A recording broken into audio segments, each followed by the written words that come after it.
spring, but also a brand new start. And of all these rivers that shape this land, two mighty ones move like a sculptor's hand. And today those hands across the land, man, they're still landscaping. And there's no doubt we can work it out, there is no escaping. But as the river flows, there are those who will change its passage. So every common man got to understand up and send a message. But put up your hand if you understand now. See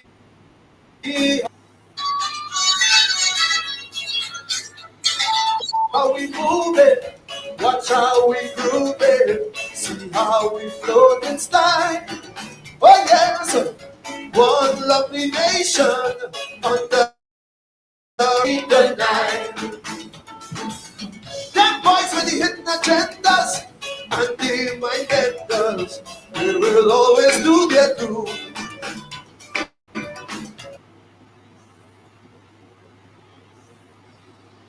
The various smart men and politicians, well, them could come along too, cause we move it with a power and glory. See how we float in style. Oh yes, one lovely nation heading to salvation. The Northeast can be denied.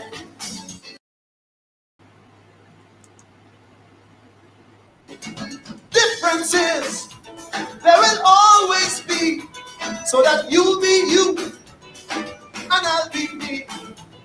But that's the damn thing, self, that makes this country sweet. But now bring your drum, let me start to beat.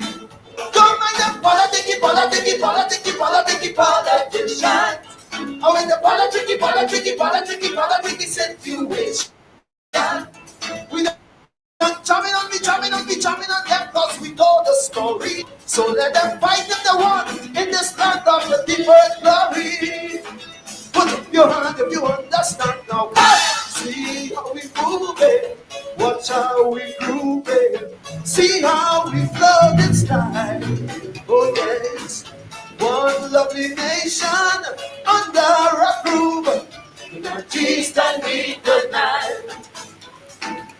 Them boys with the hidden agendas and the mind benders, the people don't take in front. Oh yes, the various smart men and politicians can come along if they want a glory. See how we float in sky. Oh yes, one lovely nation under a roof. The river Thames, the Yangtze crew, the river Jordan and the Danube blue, the Mississippi come down the banks of the Amazon, and to this Irie Trinidad where they all discover that this Irie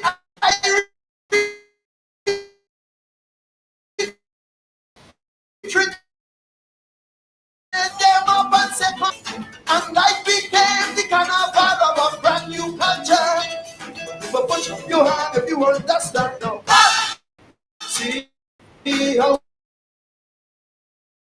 we move it. Style. Oh yes, one lovely nation under a groove. The Northeast and we deny. Let me now. Them boys with the hidden agenda always do their do. But now that we hold in hand, trying to the promised land, them could come along to glory. Yeah. See how we float in sky. Oh yes, one lovely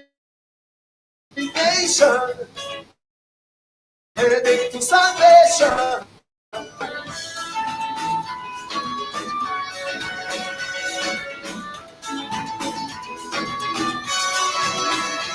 Perfect Michael Brother.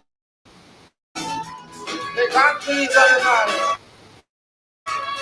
Huh? Hey, perfect brother.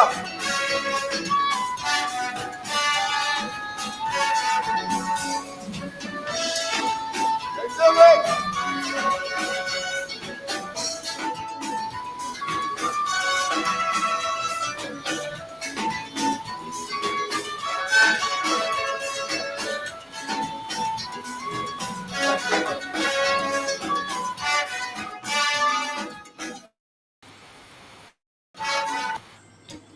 I remember growing up under PNM and DLP, right up to PNM and UNC, and these boys can't solve out the problem yet. They can't solve out the problem yet. I personally find it's insulting. Insulting.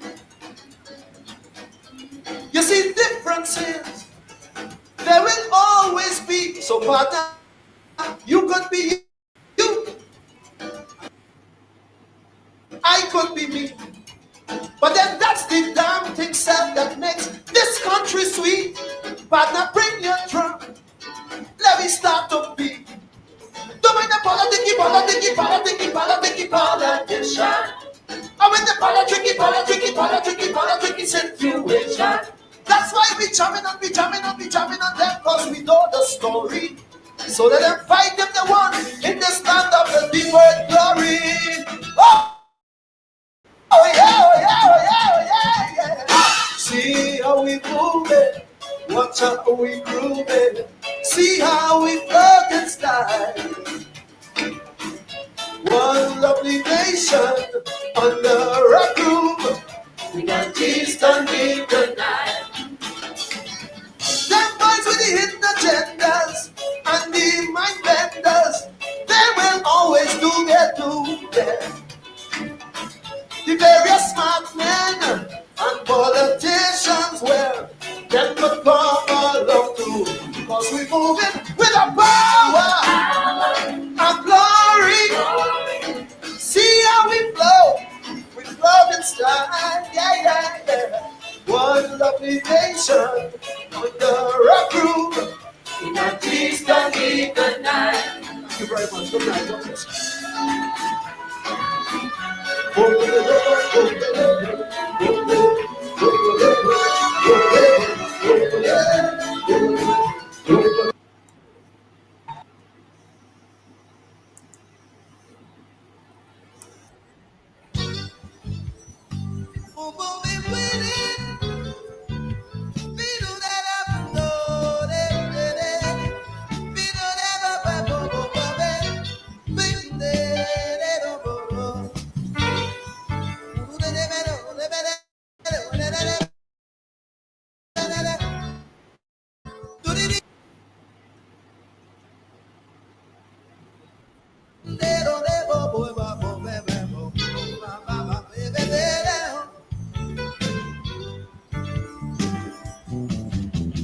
You don't have to cheat to be a winner. You don't have to steal to get it done.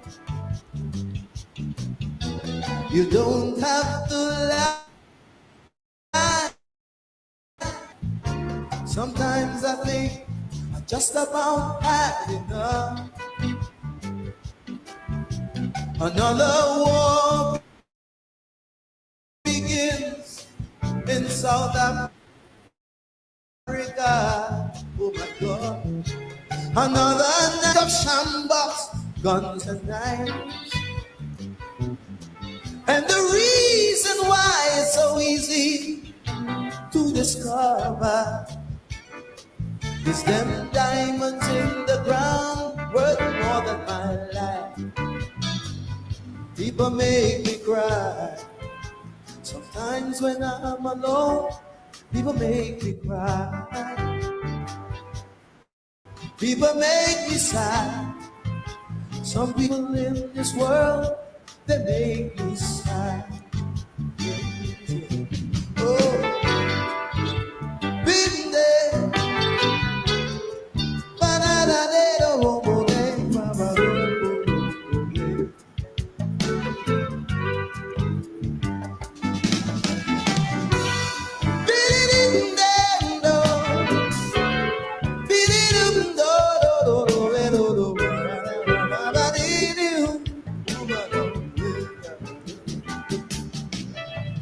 Sometimes I think, take my life too serious.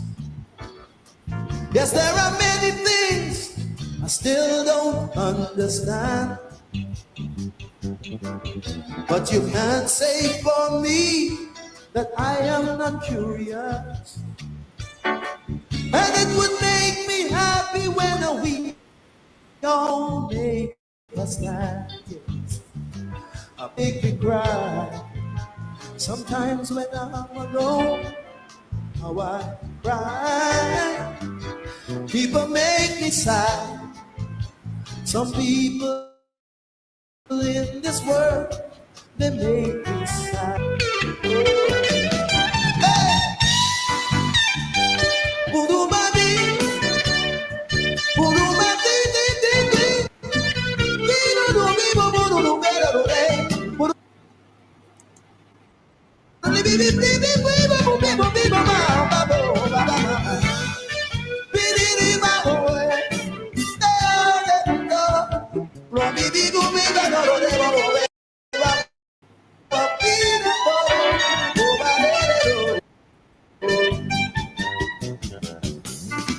Sometimes I think I take my life too serious.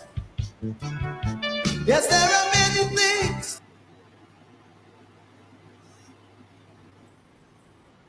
I still don't understand. But you can't say for me that I am not curious. Make me happy when we all make a stand. People make me cry. Sometimes when I'm alone,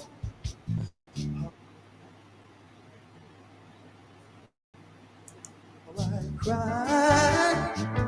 People make me sad. Some people make me cry.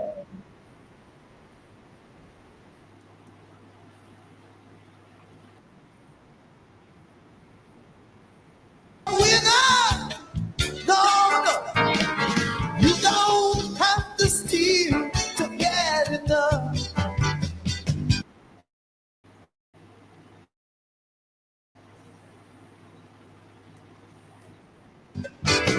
You cannot take my life away and still call me brother. Sometimes I think I just about had enough. What? You take my home, you take my pride, you still want to use me? Oh, you're cutting my inside out.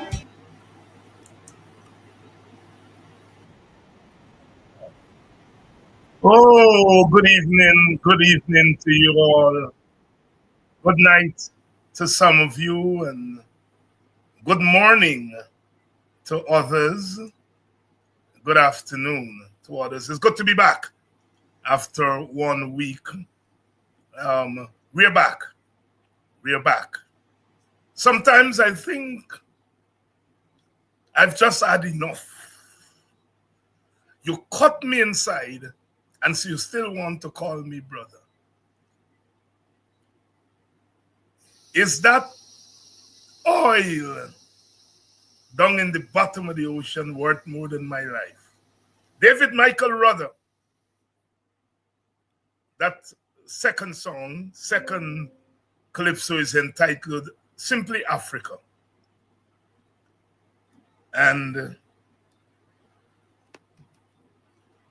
the one before, of course, the Ganges and the Nile. The Ganges and the Nile. We're waiting for everybody to get together, and then we will start our conversation in a minute. In a minute. People make me cry. Times when I'm alone.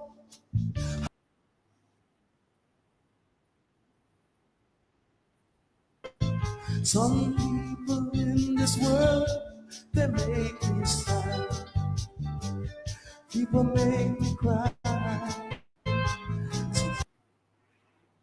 Times when I'm alone, how I cry. People make me sigh. Some people in this world, they make me sigh. Oh, I know, hold me down today. Oh, my day, hold me down today. Oh, my down today. Hold me down today. Oh, my day, hold me down. Hold me down, me down. Oh, my down today.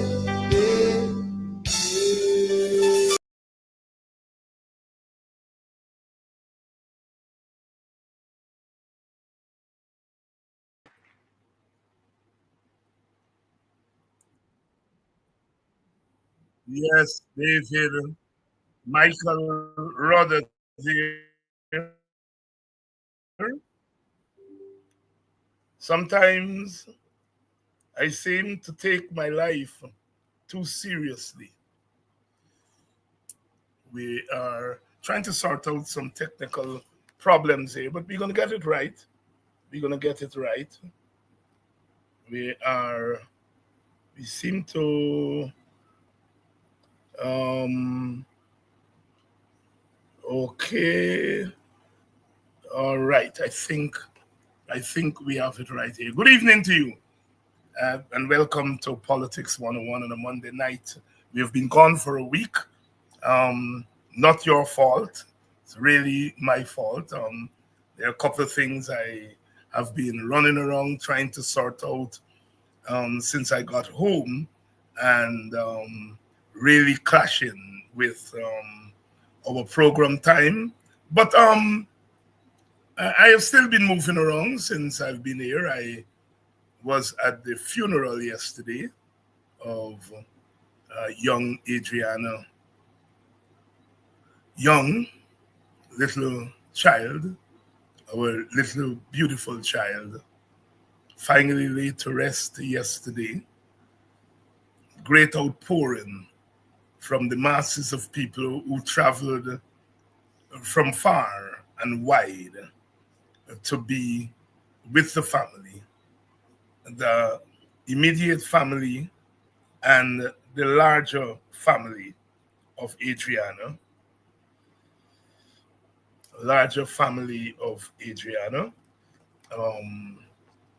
Everyone was there, and the outpouring, as I said, was really encouraging. Young child, still no answers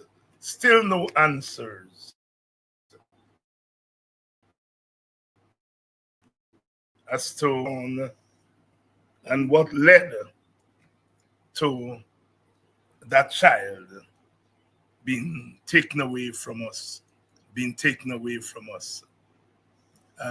Laid to rest yesterday. The masses were out. Got a chance to chat with some people, and it's good to see that in spite of everything, the spirits are up. Our people's spirits are up, and they are involved. Everyone I met, everybody I spoke to, the first word was unity and victory. Unity.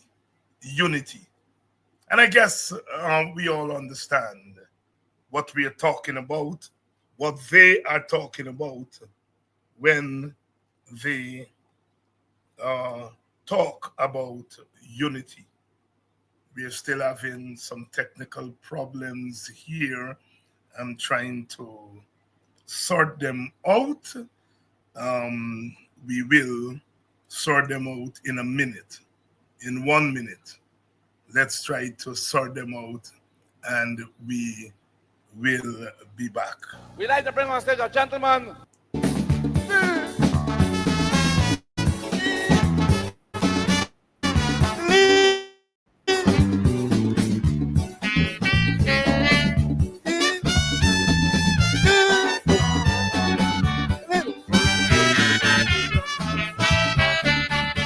Rosie must be think I'm stupid because I am cool. I may be looking dejected, but I'm not a fool.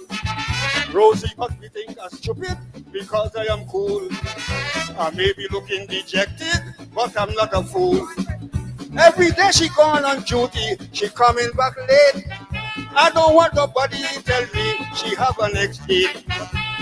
I'm going to look around and mark out till I know who is this mister. Let us keep back the woman so.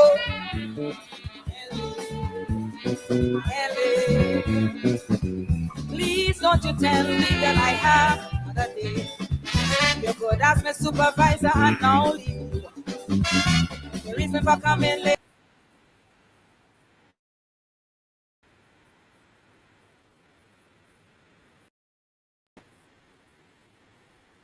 A little bit of Lord Kitchener there. Turn back the clock. That's the old timers. They're old timers like Asher Lee and so on. Kitchy, turn back the clock, Lord Kitchener there. We, as I was saying, got a chance to talk to some people at the funeral yesterday, and the word is unity. The word is unity.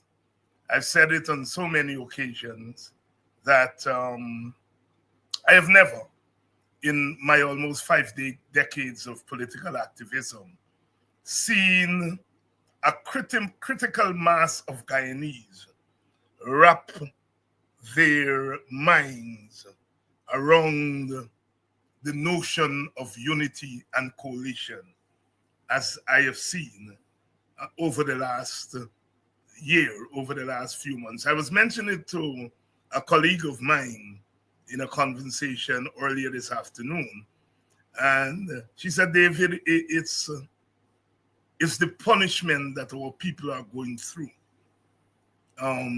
under this regime that has driven them to this sense of unity of purpose, unity. I have never heard a critical mass of people utter and are so engaged and committed to unity. It is of course a good feeling because, as you know, on this program we have been working on that question of unity. We've been working on the question of racial unity, of class unity, because class is also a very, social class is a very, very, very, very important factor. It's a very important factor in our politics.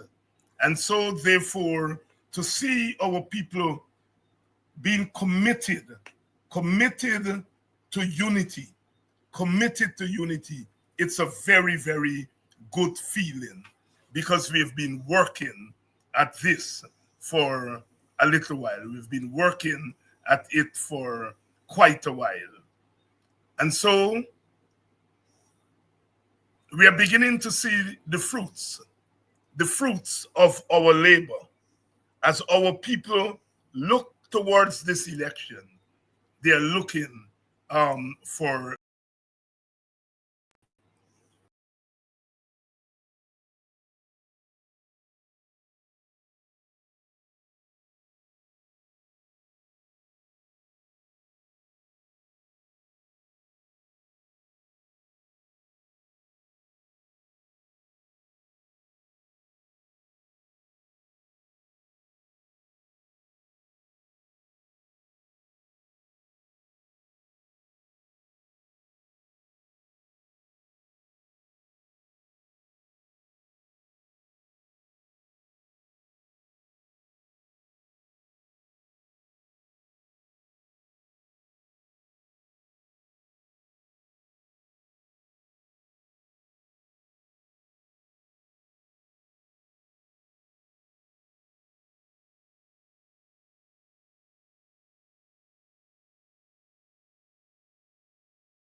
All right.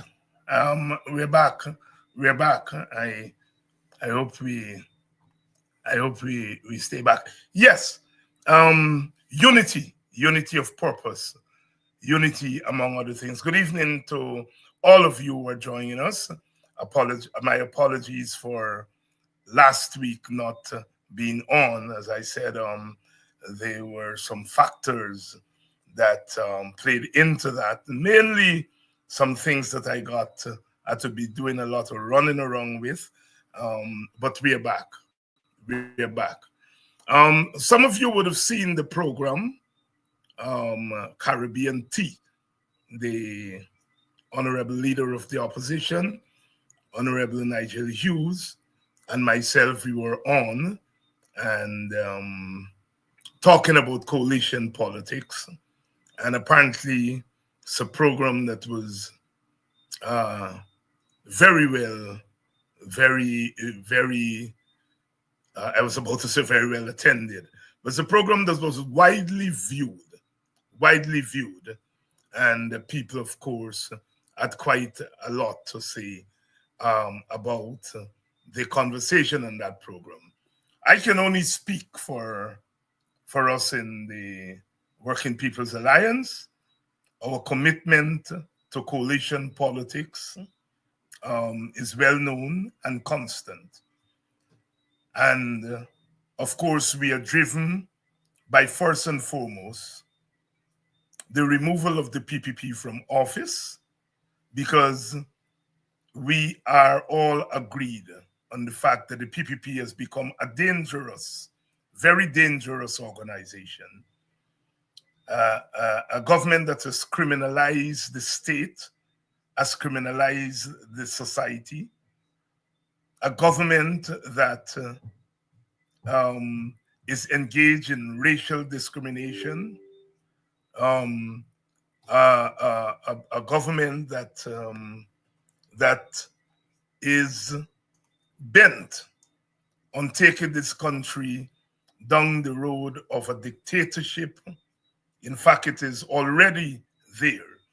And so therefore, the removal of that government from office is very important for us to move forward as a country in which all citizens of all creeds, all classes, all ethnicities, and all races can live together. We have to remove the PPP for the safety of our country. It is not those in the opposition constituency, it is not them alone who are in danger. It's the entire country in danger, including supporters of the government. But the people in the most danger are those who are supporters of the now opposition. And they represent at least half of the population. And so therefore, our first line of action has to be the removal of the PPP. But given the circumstances in which we find ourselves, given the fact that the PPP controls the electoral machinery, given the fact that the PPP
Oh boy. Well, I think we are back. I think we're back, and I hope we've passed the worst. Good evening again to all of you. We're getting some fall starts tonight, but we are persevering, and we're going to make it through. I was making the point when we were rudely knocked off. I was making the point that we were on the program, and the question of the coalition, of course, was raised, and whether in fact there can be one last attempt at a broad coalition. The guests on the program, of course, were Opposition Leader Norton and leader of the PNC APNU, Mr. Nigel Hughes, leader of the AFC, and I was there in my capacity as a co-leader of the WPA.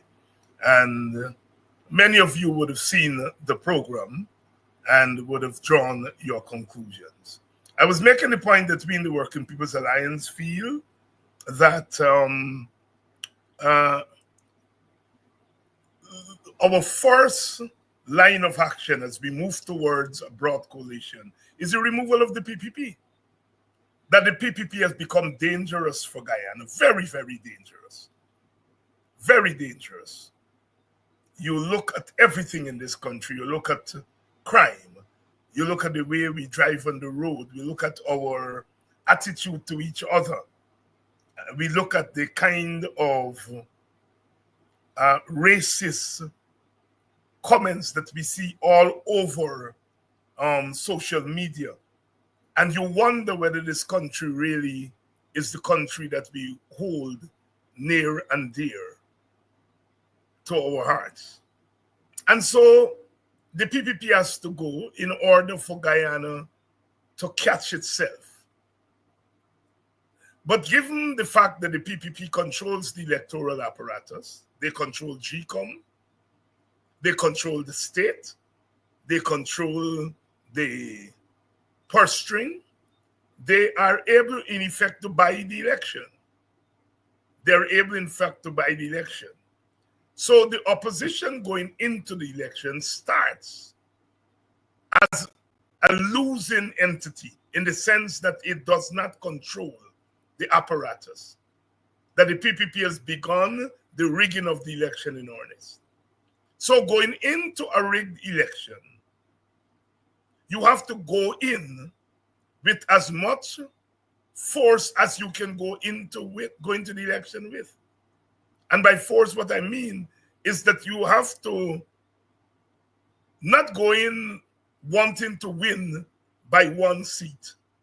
You have to go in wanting to win by several seats in order to mitigate against the rigging that is going on at the moment. Every decision taken at GCOM is a decision taken to aid and abet rigging. No biometrics. We know that means that you're not going to be able to detect people who are not in the jurisdiction but are voting. The padded voters list, we know what that does. There are all kinds of rigging that is built into a voters list. The fact that people are being denied the right to support the party of their choice because of the way the government is making it difficult for smaller parties to register and to contest the election. Given all of that, we are not just going into an election trying to win it, but we are going into an election trying to prevent rigging.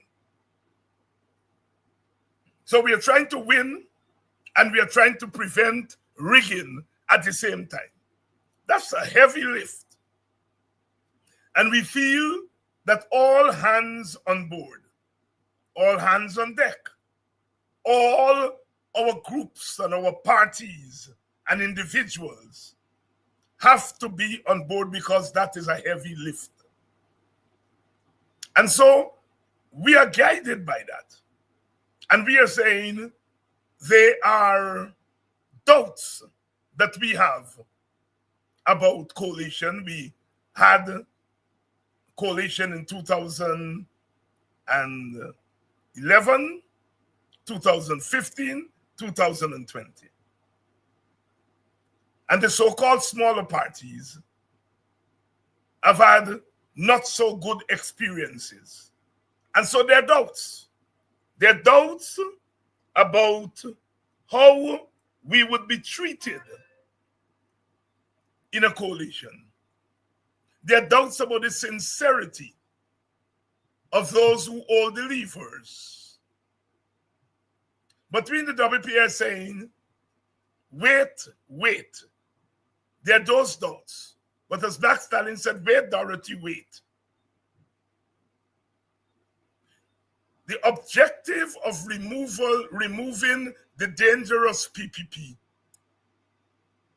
should supersede those doubts. Those doubts are there. Those doubts are there. And note, I'm saying doubts and not trust. Because I've heard some of our comrades on this side is saying that there has to be trust. And as I have explained on some program recently, trust is something you build as you work together. You don't pluck trust out of the skies. You build trust as you work together. We are not enemies. Aubrey Norton, Nigel Hughes, David Hines, Amanza Walton, Simona Brooms, Apostle London. I may be missing some. We are not enemies. We know each other. We have worked with each other. And I think over time we have built up trust as individuals. I know what we're talking about here is trust as organizations, but individuals are the ones who run organizations. And we are not enemies. We have worked together in the past. We have worked together in political parties. We have worked together in civil society organizations. So we are not enemies. And so WPA says that we will build trust as we go along. So while we acknowledge that there are doubts, we feel that those doubts are not so important that they supersede the objective of removing the PPP. In removing the PPP, what we are doing, we are bringing our people together. We are bringing our constituents in the indigenous community. We are bringing our constituents in the East Indian community. We are bringing our constituents in the mixed/Portuguese, Chinese communities. We are bringing our constituents in the African communities. We are bringing our constituents together when we are working together. So working in a coalition itself brings our people together. And our people are not divided only by race and ethnicity. We are divided by class. I've said on this program, we have two broad middle classes. The middle class of the privileged, whose class arise out of status and money. And then we have the newer middle class, whose rise to status come as a result of education. So we have middle classes.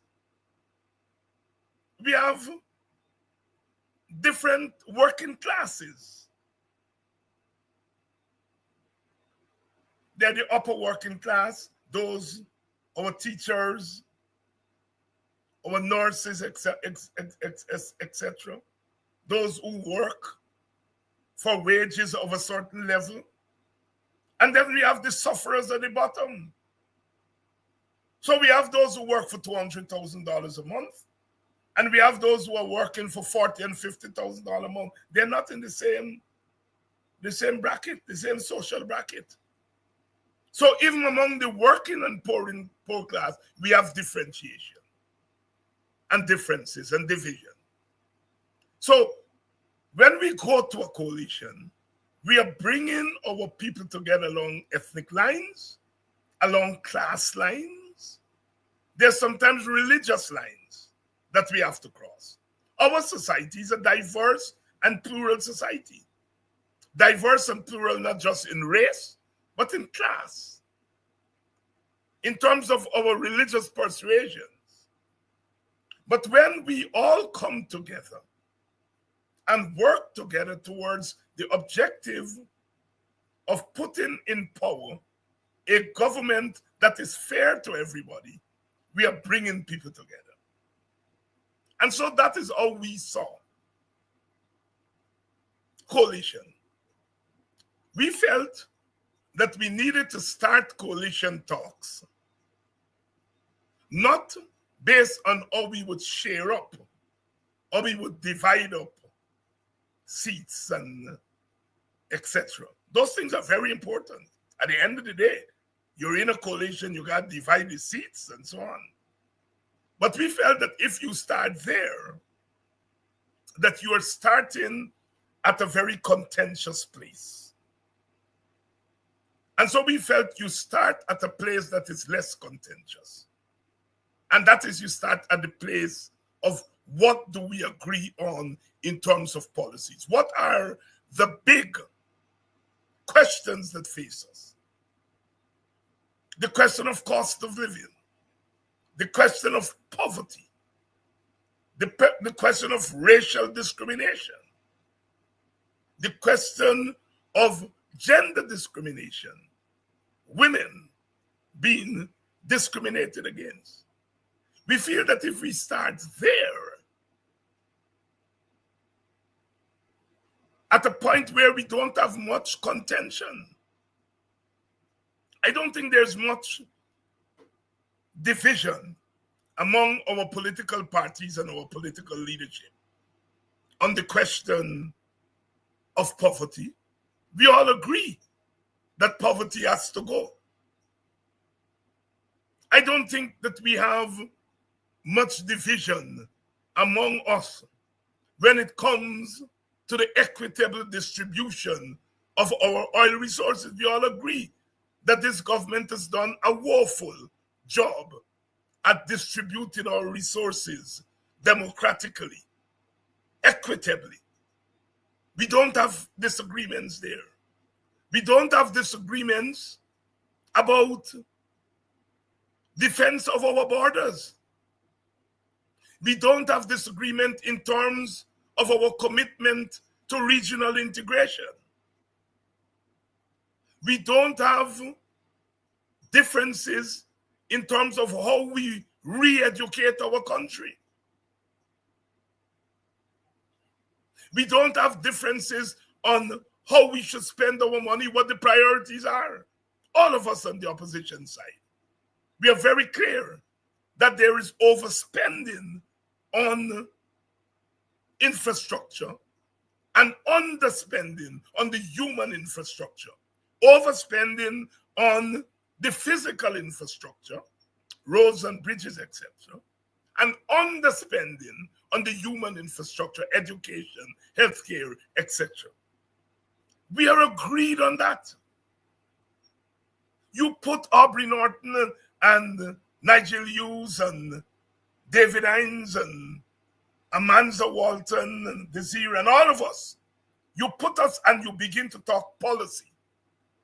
You are not likely to see any big difference on policy. We may differ. WPA may say cash transfers should be $1 million per year. The PNC may say, no, 800,000. The AFC may say 600,000. We disagree on the method, but not the policy. And so we in the Working People's Alliance felt that's where we should have begun the negotiations. Because once you go to the distribution of resources, then what kicks in? Who is big and who is small kicks in. And as I said on that program, I feel for the AFC. Because the AFC is saying, let us choose the top spots based on consensus. But our political culture at the elite level, we deal with the big party and small parties. You hear how people ask, is what WPA bring to the table, what the AFC bring to the table? Unfortunately, that is our political culture. And if that is the political culture, then you don't try to change the political culture in negotiations. You say, no, let's not choose our top candidates. Let them decide who gets what based on the bigness of your party or the smallness of your party. Let's do it based on consensus. You're trying to impose something that is not part of the political culture on what is part of the political culture. No, I wish we in the WPA wish if we could have made our decisions based on consensus.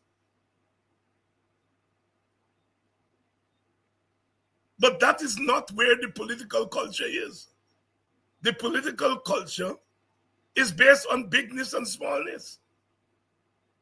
The PNC seen as the big party, the AFC seen as the big little party, and the rest of us are seen as small parties, as they see. That is the political culture. You all know it. So to now say, we want to distribute the resources, offices, etc., etc. We want to distribute it based on consensus. When we have all bought into the big and small party, then if you're in the big party and the small party come and say, boy, we want to do the top spot based on consensus, then you in the big party will say, well, when you talk about consensus, you're really saying you don't want me to get the top spot. Because all the time you admit I is a big party. But when it comes to who get the bigger share, you're telling me about consensus. So you all understand what I'm saying? It is, we are imposing something on the political culture that the political culture doesn't cater for.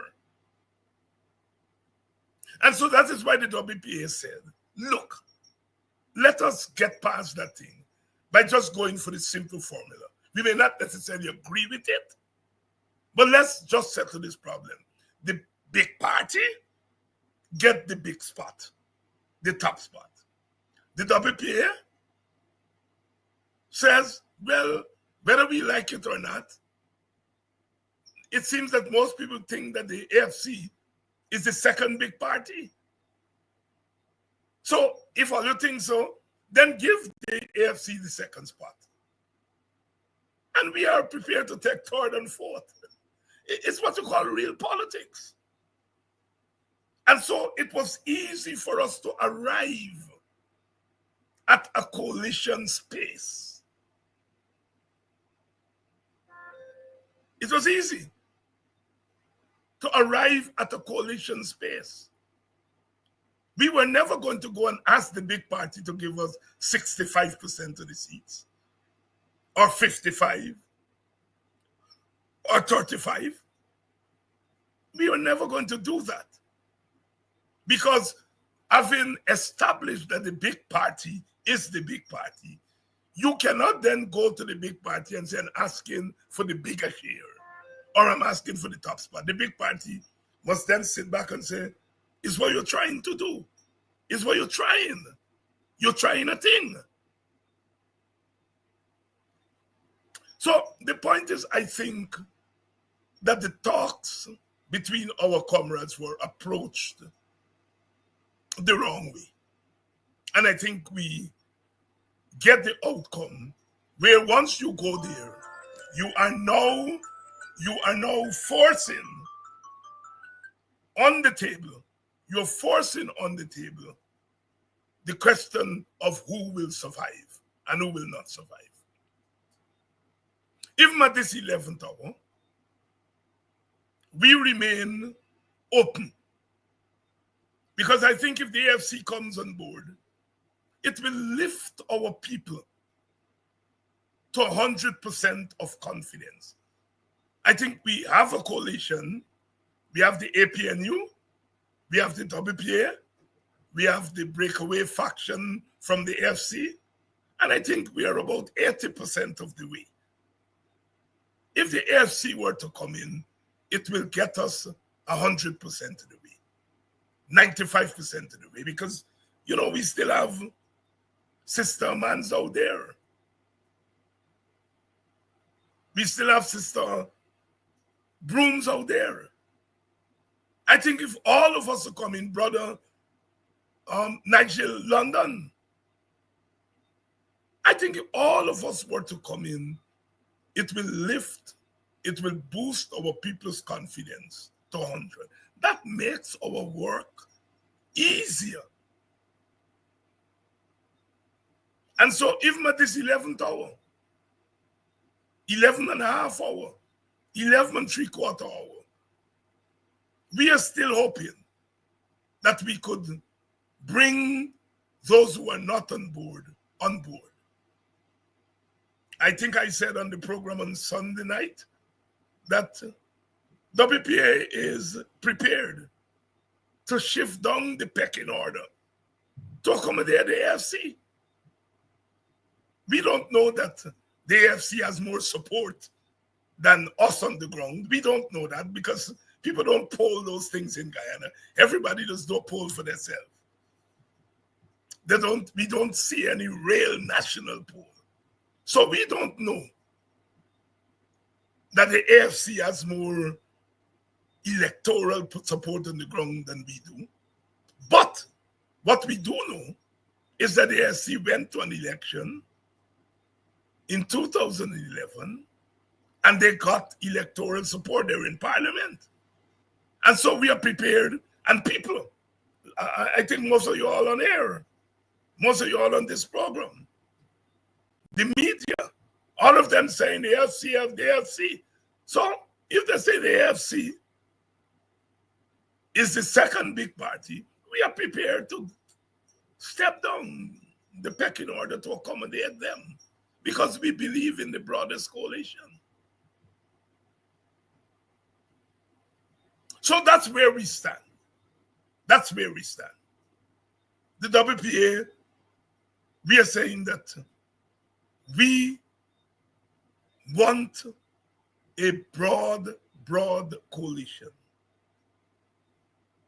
because we think that is good for the confidence of our supporters, but more importantly, since we are fighting against a rigged system, all of us have to come together to try to win an election against the odds. If you have APNU, then you have AFC, then you have Simona Brooms, then you have Amanza, then you have Nigel London, then you have VPAC. Now, let's face facts. Our constituency, meaning our mainly African constituency, is a liberal constituency when it comes to their support.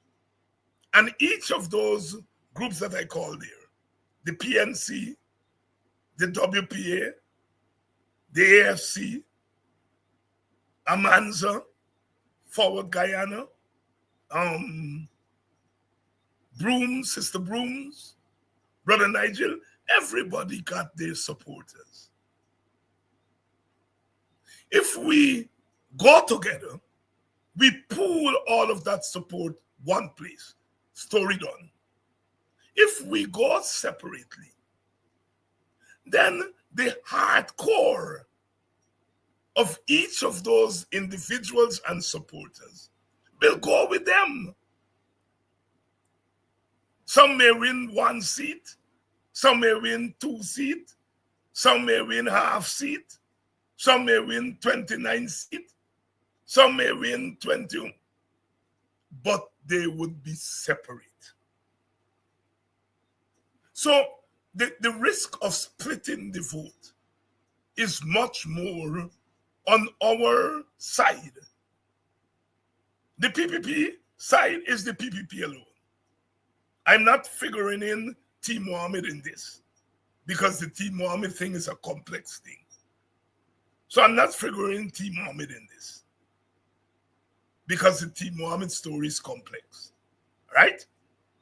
So by and large, the PPP is not divided. And so their supporters don't have to split up the vote. But given the fact that we are fractured, our supporters may be forced to split up the vote.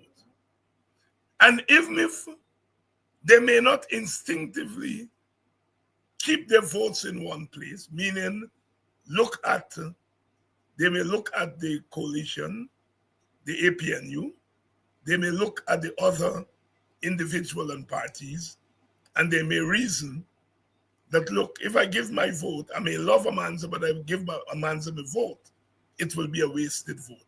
So I might as well give the group that has the best chance of winning. 30 years ago, I think that was very much part of our political culture. I am not sure that our people, I would hope that our people calculate when they're casting their vote, but one is not too sure about that today. And so our votes could become so fractured in the political system, the PPP squeaks by because they hold their votes together. That is what we're up against. And so it is very important for us to come together as a coalition so that we don't have to deal with the vote splitting. And as I have said, as we have said, when you are in a coalition, you're still voting for your party. But you are voting for your party as part of a larger entity than the party. But you're still voting for your party. You still go to that APNU logo. You see the bell, you see the palm tree. You see all the various symbols there. And you decide, I voting for this hand. But the finger on the hand I voting for is the bell because I like WPA. I like Ogunse. I like Kidaki. I like David Hines. So I am voting for the coalition. This hand, I am voting through this finger. Or you may like AFC. And you go there and you look at the AFC symbol and you say, I'm voting for this hand. But I'm voting for this hand through this finger called AFC. You look at it and you say, I'm a PNC woman. I depend on the PNC since I was a little child. I's PNC all the way. So you're voting for the PNC. You're using the PNC finger. You're casting your vote there for the combined APNU. So you get 2 bites of the cherry if you're voting for a coalition. You get to vote for your party and you get to vote to remove the PPP. 2 bites. You vote for the party that you like. And people have a right. Yesterday, I was at the funeral there, took the opportunity to walk around. A little child, must have been no more than 6 or 7 years old, little girl. Lots of little children were there at the funeral. And the parents called me over and said, this child want to take a picture with you. I was very moved by it. Because the parents said, this little child looks at your program. Couldn't be more than 6 or 7 or 8, nothing more than that Adriana age. I was moved by that. But I got a chance to talk to the adults. Some people say, this is the man who don't, I like how you just dig it in them. Some say, I like how you just let them know that you're black and proud. Some say, I like how you just let them know that you're a village man and you just give them the folk language. People have a right to like political leaders because you reflect something that they feel strongly about. You have a right. I do not think that people have to be tied to one party. I like the idea of diverse parties because people look for different things in different leaders.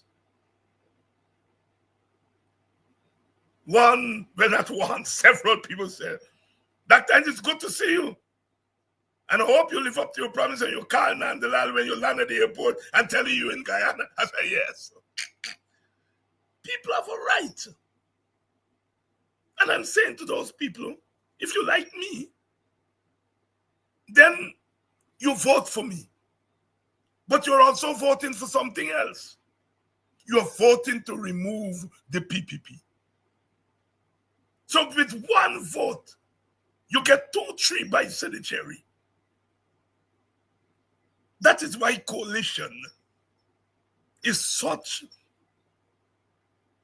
a superior form of political organization than the single party. I can see somebody saying, I like Dr. Hines. But if I vote for Dr. Hines, let's say the WPA was running on its own. But if I vote for Dr. Hines and the WPA, my vote can be a wasted vote. In a coalition, you don't have to say that. In a coalition, you vote for Dr. Hines, you vote for Nigel Hughes, you vote for Manza, you vote for Brooms, you vote for Apostle, you vote for whoever, and it's not a wasted vote. Because the vote going into the big pool, which will defeat the PPP and defeat the rigging. So that is why we feel elections are decided by one seat. One seat. 2015, 2011, 2020. It's not going to be any different now in 2025, no matter what they tell you. So if Nigel get 2 seats running on your own, if you get 1 seat running on your own, it could be the difference between winning and losing.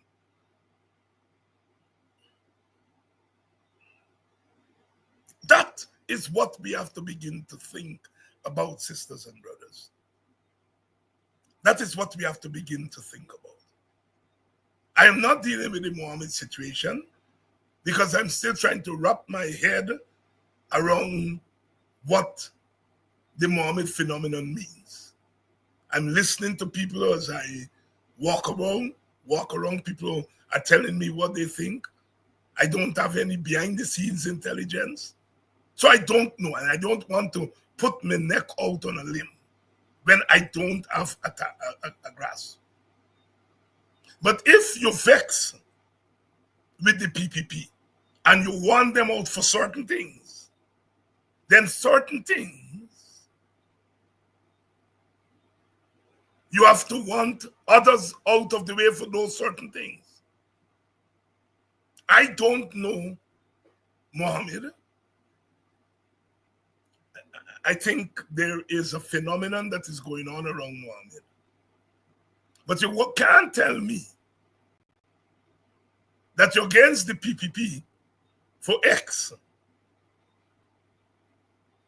but you like Mohammed, although he's the same X. And I'm leaving it there for now. You all know I don't talk in coded language most of the time. But for now, I want to be very careful. I'm understanding that some young Africans are excited about Mohammed. I do not think on the surface of it is a bad thing. As I said, the African community is very liberal in how it sees political support and how it gives this political support. But we have to balance that against the real politics. You're liberal with how you give your political support. But will your political support lead ultimately to your further suffering? That's the question that the African youth who are excited about Mohammed, I don't know how big is that constituent, I don't know. But I will say to those young people, I will ask the question, whether your vote for Mohammed will lead to racial discrimination against you being stopped, it would lead to empowerment to you, or would it lead to your further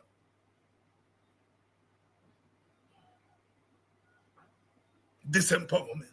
Those are questions those young people have to figure out. But I am not into that at the moment. At the moment, I'm into building the broadest possible coalition. And we are not going to stop thinking in those directions until the door is closed. Until the door is closed. I know some people are saying, forget about the AFC, let us move on. And I'm in sympathy with that. I am in sympathy with that. But I think sometimes leadership has to hold out something a little bit more to supporters. And I am saying, I am not prepared to close the door until the door cannot remain open anymore. If we could have formed a coalition after the elections, yes, but we can't. We can't. And so we have to work something out before. So I'm holding out hope.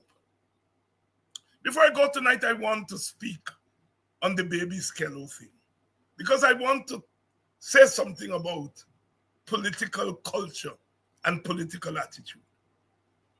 You see, when Baby Skello sang that song, if you all remember, I never condemned the young man's lyrics. I said, I don't listen to them things. That's me. I don't listen to them things. I don't listen to them dirty lyrics. I don't listen to it in reggae. I don't listen to it in rap. I don't listen to it in calypso. I don't listen to it in hip hop. I don't. But I am not prepared to condemn young people who sing dirty lyrics. I want you all to hear me, because they have a way of misquoting me. Some media houses, they're on air every night and they're looking for something to misquote me on. I don't listen to dirty lyrics. Of course, if I'm in a public space and the dirty lyrics playing, I can't tell the DJ what to play. It's not me party. And if the beat is still nice, I may shake my head and clap my foot. But I am not prepared to condemn the young people who are singing those lyrics. Let me explain why. Those young people are products of an education system. A formal education system that socialized them in a certain way, and then an informal education system. Like what I'm doing here, this is what you call informal education. Those young people are products of an education system. Those young people are products of a larger social system. One of the things the PPP has done is that they've made this country into a place where people begin to worship money. When I was growing up, people like money. People want money. People need money. But today, people worship money to the point where they do anything for money. Unfortunately, that's where the PPP has brought us. So when I hear young people worshiping money, I can't curse them. They are products of an environment. When I hear young people singing, them dirtiness, I can't curse them. I can't curse them. They've been raised in an environment where consciousness is not a premium. A young lady sang about teacher's salary, a child like Adriana, and that child was removed from the competition. The school system does not encourage conscious lyrics. They see conscious lyrics as anti-government. It's not I saying so, you all see it. So what the children gonna sing? They're not gonna sing dirtiness. And when they sing dirtiness, some of us tighty people, that is reprehensible, be like the big word. That is nasty. But you didn't see that when the government tell a little child she couldn't sing about teachers not getting proper wages? Or you didn't see it then? That we have a government that is discouraging young people from singing consciousness and writing consciousness. Why else they going to sing and write? Not the dirtiness that the babies tell us sing. And then we, baby Skeller has a right to speak, but what he's saying there is reprehensible. The double standards in the middle class in this country mainly. I decide I am condemning the boy because the boy is a product and a victim of a social system. And he's just singing what he's expected to sing. Anybody go there and sing about Aubrey Norton and the APNU must win? They ain't making money over that. They're making money when they sing the dirty distinctness, stink and dirty. And then when the boy sings stink and dirty, we start about religion and who cared that boy wasn't thinking about religion? He thinking about nastiness. Because it's nastiness we encourage them in school. Nastiness we encourage on the radio stations. Nastiness we encourage at all levels of society. I mean, the little children give me nastiness. We say it's reprehensible. And then you have the PPP, the government, just waiting for us, tighty, to condemn. And the minute they are condemned, they said, thank you all, Jesus, for giving us the permission for jail his little ass. And that's what they did. They jail his little ass. And then they remand his little ass because we serve up his little ass to them by saying wasting is reprehensible. They're not hearing wasting is reprehensible, but he has a right to speak. They're not listening to no right to speak. Are they listening? It's you all saying it's reprehensible. That is why this David Hines never condemn that boy. I am never going to lend my voice to this dictatorial government using my condemnation to jail my children, to kill my children. And that's what some of you all black people do. There are times when you shut your mouth. Having used our condemnation to charge Dubai, highly through court, don't give you bail. Then PPP people come out and say, oh, Dubai was just mumbling little thing according to Miss Manik Chan. Dubai was just mumbling little thing, and you all should not remand Dubai. But the evidence was saying that all Dubai was mumbling some nastiness. But these black leaders and some Indian leaders on the opposition side, they're quick to condemn poor people, children. Quick. And then the PPP come out and say, well, the Dubai really do not much, you know. Ah, the Dubai was mumbling thing. And now we look stupid. We look stupid because we offer up our child to the vultures. Black people, you all gotta get real, you know. You all gotta get real. You all are trying to sound decent. A prominent lawyer, I'm not gonna call his name because he didn't give me permission to call me. I turned up a little late at the funeral yesterday. And a prominent lawyer came over to me and he said, Dr. Hines, people were saying everything that is missing from this funeral, it is for somebody to go on that stage and said, today we come here to bury our beautiful black daughter. And he said women who were standing around him was asking, where is Dr. Hines? He's the only man who will have the courage to go up there and say, today we come here to bury our little black, beautiful girl.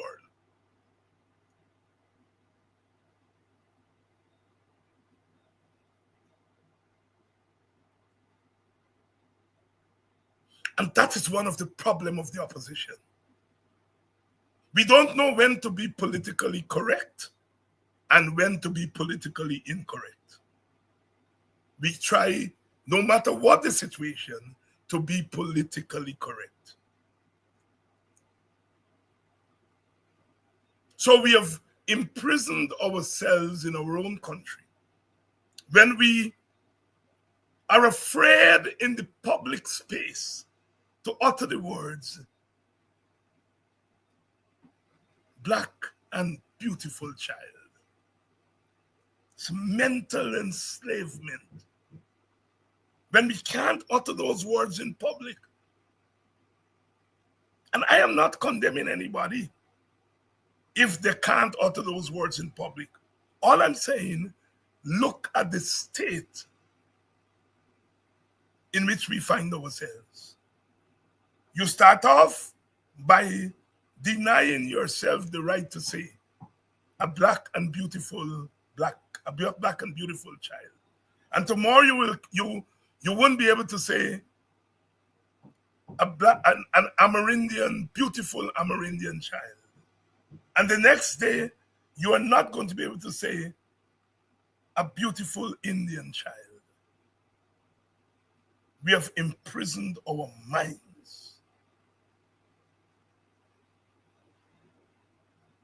I'm glad that myself and some others have decided to pay the price for the right and the freedom to raise the African to equal standing with other races. We pay for it. We pay dearly. Every day they call me racist. They take everything I say and turn it into race. Not just turn it into race, but turn it into racism. Some of them I know no better. That racism is when you believe that your group is superior to another group. I don't believe that. I've never uttered that. I've never said that yet. they call me a racist. Media.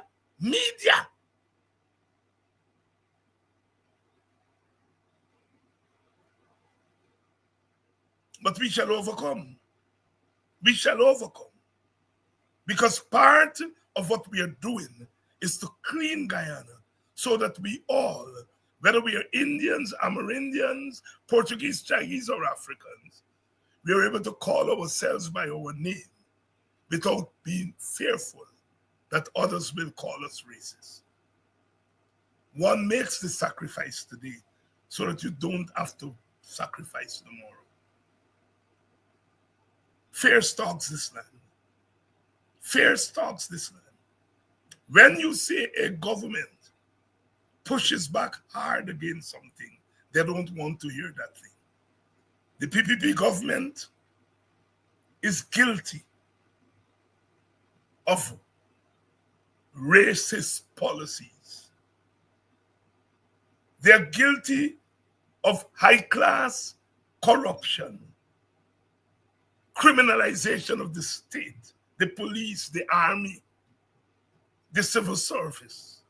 They're guilty of rampant corruption. The PPP is guilty of rigging elections within the law. That is, they make the law so that they can rig election under that law.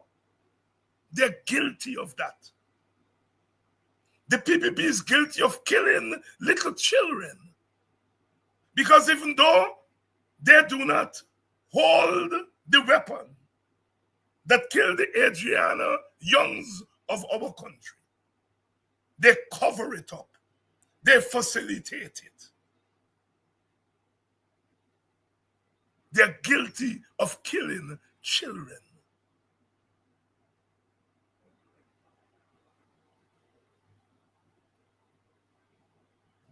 And we have to call them out. We have to treat them as such. They went berserk when we said to them, you are an emerging apartheid state. If they were not an apartheid state, why worry? But because they know that they're an apartheid state, they worry. They worry. They make laws to stop us from saying that. Brothers and sisters of all races, all stripes, all classes, we have got to stand up tougher. We cry for justice for Adriana. But we are not going to get justice for Adriana in the criminal justice system, which I am coining now, the criminal injustice system. We're not going to get justice for Adriana within that criminal injustice system. That criminal injustice system has not yet charged anybody for Keon Fogene's murder at Linden a few months ago. That criminal injustice system killed Ronaldo. And the case is now off our radar. That criminal injustice system killed the two Henry boys. They killed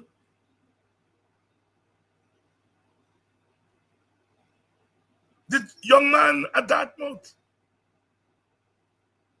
They killed Peter Henry. They killed so many young men, mostly African men, but not only African men.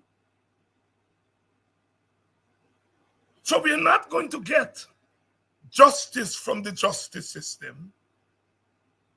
Justice for Adriana will come when we take action to rid our country of the circumstances and conditions that facilitated the murder of that child. We start with the vote. Don't play around with your vote. Do not play around with it. Within that vote lies justice for Adriana. That vote that you have in your hand It has the genesis of justice for Adriana. Use that vote well. Don't waste it. Don't split it.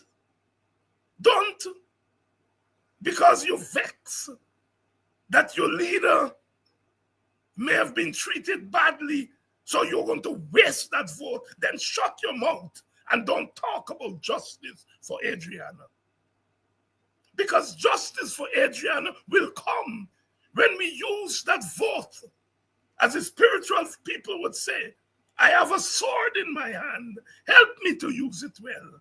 You have a vote in your hand, and I want to help you to use it well. Because there within that vote is the kernel of justice for Adriana. Justice for Adriana must mean we must overcome our fear. So many wonderful young people who could make a difference in our country. I've approached some of them about coming on to the slate of the opposition to become councillors, to possibly become parliamentarians. And most of them said, Dr. Hines, I will support you in the background, but I can't put my face up front. The fear. And if we're going to get justice for Adriana, we have to overcome that fear and be bold. It is not easy to be bold. I know that. But more of us become bold, then all of us eventually be bold. Gentleman met me. My car brakes was giving some problem. I went in. And he said his daughter is going to be a first-time voter. And he wants to keep her back until election day before she goes back overseas so that she can vote. And he pleaded with me, Dr. Hines, she hasn't gotten her ID and so on yet. Is she going to be able to vote? I want her to vote for the first time. That is justice for Adriana. That is justice for Adriana. So if must we chant the rhetoric, we have to match the rhetoric by action. That man, that mechanic, is using his daughter to develop justice for Adriana. Justice for Adriana will come when you are able to encourage your child, your little boy, your little girl who have lost confidence in the system and feel that if you vote for a young boy with the tight pants and glasses, that is going to fix the system. You have to tell your child that no little playboy in a Lamborghini with dark shades and tight pants ever bring justice. That person has to be transformed into a soldier for justice. You have to talk to our young people. That is where we're going to get justice for Adriana. When we are able to turn the tables and to remove the status quo that ordered and is covering up the murder of that little girl. I watched her as she lay there in her casket yesterday. And I wonder how many other 11-year-olds are we losing? We have lost Adriana to the assassin's bullet, the assassin's weapon. How many are we losing to the education assassins, those who deny our children a proper education? How many more? So this election is much more than casting a ballot. It is a fight for free and fair election. This election is a medium through which we will exact justice for Adriana. Rhetoric is important, but rhetoric without the requisite action will remain empty rhetoric. We have to fill our bottles, fill our tubs with action to match the rhetoric. Rhetoric that comes out of action is a different rhetoric than rhetoric that stands apart from action.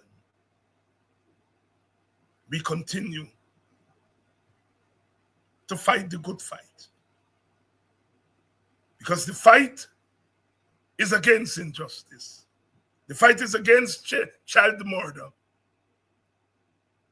The fight is against rigged elections.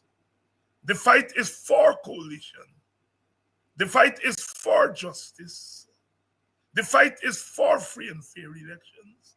The fight is for a shared and joint governance that responds to the needs of all our peoples, regardless of ethnicity, regardless of class, regardless of race and religion.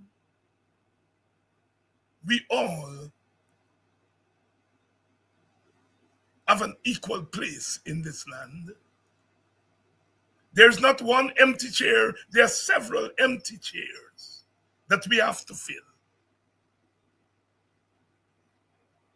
And so there's a lot of work to do, always, but especially in these coming weeks, when we face up to the monsters and the bullies, and we face them down so that they know that we are people too. We are sons and daughters of God too. We are God's children.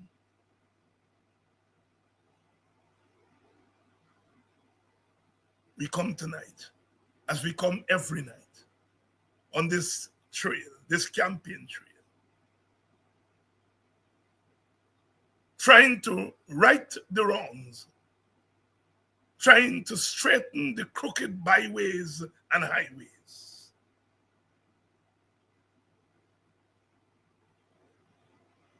We are what we are.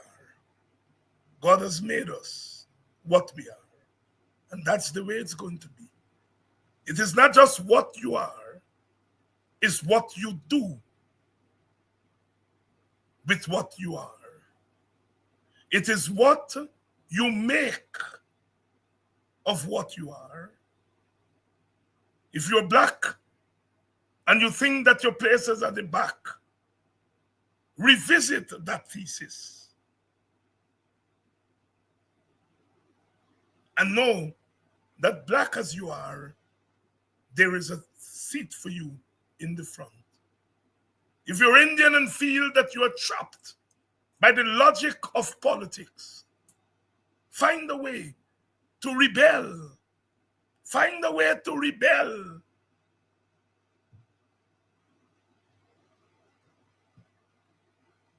Because if you free yourself today, you remain part of a righteous Guyana. If you're Amerindian and you feel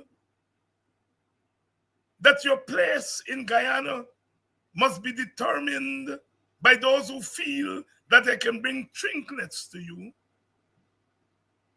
tell them those days are long gone. Rebel. Rebel. The words of Bob Marley. Rebel. Rebel. Rebel. In whatever way you can, rebel.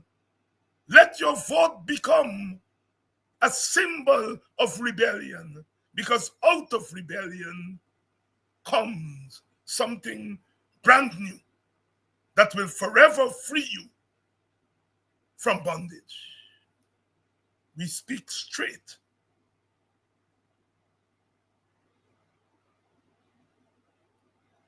Aubrey and Nigel were joking with me the other night when they said I never was part of the diplomatic corps.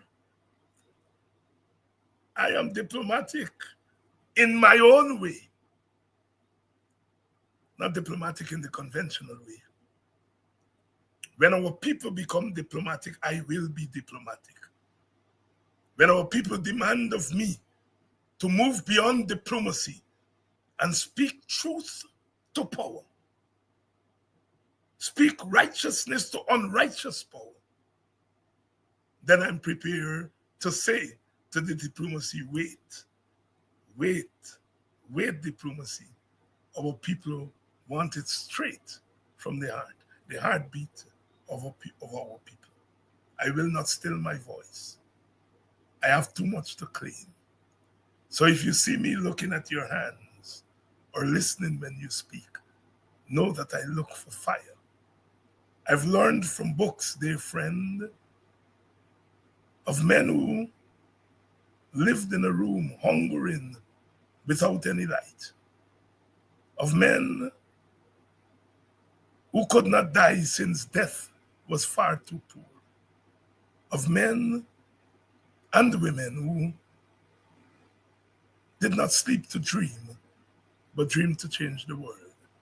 So if you see me looking at your hands, or listening when you speak, or marching in your ranks, know that I do not sleep to dream, but I dream to change the world. The words of Martin Carter, our national poet. The poet living before his time, leaving words, prophetic words, for us to use, not as rhetoric, but to use as nurturing symbols in our struggle against injustice. We shall overcome. Always we shall overcome, because we have always overcome. I'll see you all tomorrow night, bright and early.